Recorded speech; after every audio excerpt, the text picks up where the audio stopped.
Well, hey there. Welcome to the Pawpaw Chronicles and More with Jim. You know, through social media, I get asked a lot of questions about pawpaw root suckers. And today I'm right here beside one that came up this year. I'm going to pull some weeds out of the way and talk to you for a minute and share something with you. First off, one of the questions that I get asked is, when's the best time to cut it loose from the parent tree? And there is certain things that I wait for before I try to cut them loose, and that's the progress. What is the progress of the root sucker itself? I'm just pulling weeds out of the way here so we can get a better look through that camera of what I'm looking at. And then later on I'll zoom in because there's something else that I wanted to share with you. Okay. You see, I got a root sucker right here and it's doing very well. Beautiful tree. I'm looking at the pattern of the leaves, and this is a characteristic of the root sucker I've noticed walking through the property whenever I'm trying to ascertain what it is I'm looking at and thinking of different plans, thinking of different things. It's a very healthy little tree. Now this root sucker here is almost ready to be cut loose from the stump. You have greenness going all the way down, and it's starting to harden off down at the very bottom. It's probably ready to be severed from the parent tree, which I would call cut the umbilical cord. It's the lateral root coming from the tree over to this right here, and it's just under, normally just under the subgrade of the soil, roughly 6 to 8 inches deep. Sometimes it can get a little bit deeper depending on circumstances, but what I will do is I'll just go back probably about 6 inches and I'll chunk down into the ground.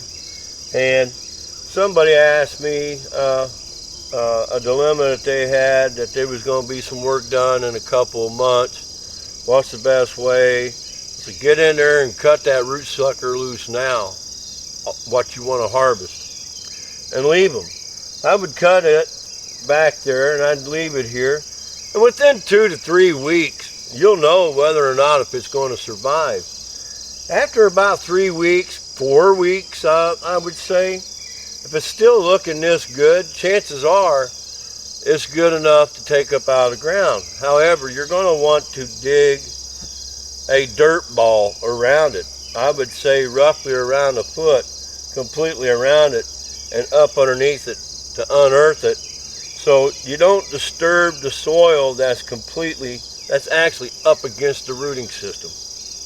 And then transplant it like that. I always dig them up, put them in a burlap, tie the burlap shut so the dirt clod don't fall apart, and then I'll plant it where I want it to go. And more times than not, they live in that manner. But that's one of the reasons why I'm out here. But there is something else that I wanted to talk to you about. I brought a couple of seedlings out here with me, and what I'm going to do is I'm going to zoom in with that camera when I get up and walk over there, and I'm going to show you something. Now this right here came up this year. Here we are, the 9th day of August. So it started to grow earlier in the year and it's continued to grow, and already it's 2 foot tall. How do you get 2 foot tall? The root system underneath it and what's going on underground, mycorrhizas. But I'm looking at the pattern of the leaf. I don't see the pattern of the leaf like that with seedlings. They come up, they look a little bit different, but I've tried different ways of transplanting seedlings into individual pots, utilizing mycorrhizas and fertilizers and foliage feeding, and even starting them in the sun to see where can I get to a point to where I can get this kind of leaf pattern going on, because I think that is very healthy looking. That being said, I'm going to grab the two seedlings and I'm going to bring them over here and show you what I'm talking about. It's a totally different look than what I see in my seedlings. Seedlings would look like that probably in their second or third year they'll start putting on this pattern in this manner. Bear with me.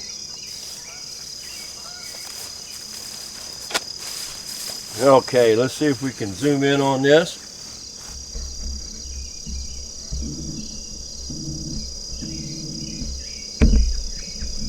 And we're going to get the camera centered. And a little bit too close. There you have it. Nice looking little tree.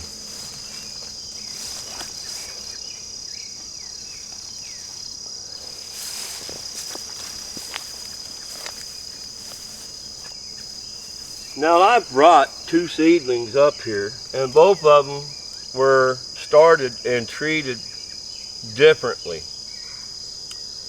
This is one of the earlier ones. It was dipped in mycorrhizas and transplanted when it came up, and then I went about doing my foliage feeding. And you see somewhat the same pattern, but not completely. Healthy looking little tree, leaves are nice and broad, but it looks different, just a little bit different. And this is something that catches my eye when it comes to growing pawpaws from seedling, as well as harvesting pawpaws as root suckers for planting in the property. Like I said, this one right here has went through foliage feeding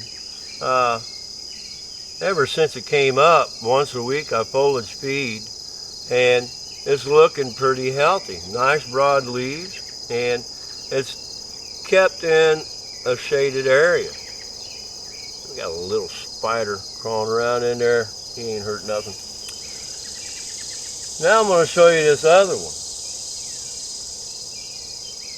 This is another seedling, and we're seeing a different pattern as far as how the growth is happening compared to that first seedling. Now this one right here too was dipped in mycorrhiza, but it was started in full sun, and it was also foliage fed as much as the other. It came up later than the other one did, but the one thing I've noticed when I'm looking at this little tree, if you look real close,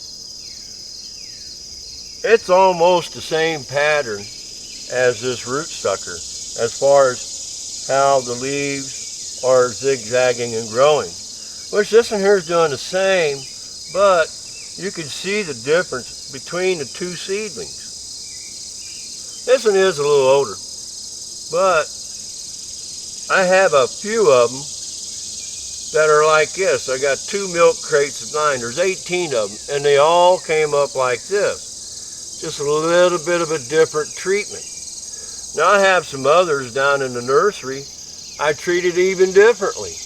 And the other ones I have down in the nursery, I wish I'd have brought one up here to show you. It got treated the same, inoculated with mycorrhizas when transplanted. The only difference is between these ones and that one that I should have brought up here earlier, in which I'll present a picture later, maybe, if I'm able to, is that one down there we had some air pruning going on with the root system. We didn't have that going on with these. And that one down there, not only was it treated with mycorrhiza, but when it was transplanted with a mixture of mycorrhiza and a little bit of fertilizer.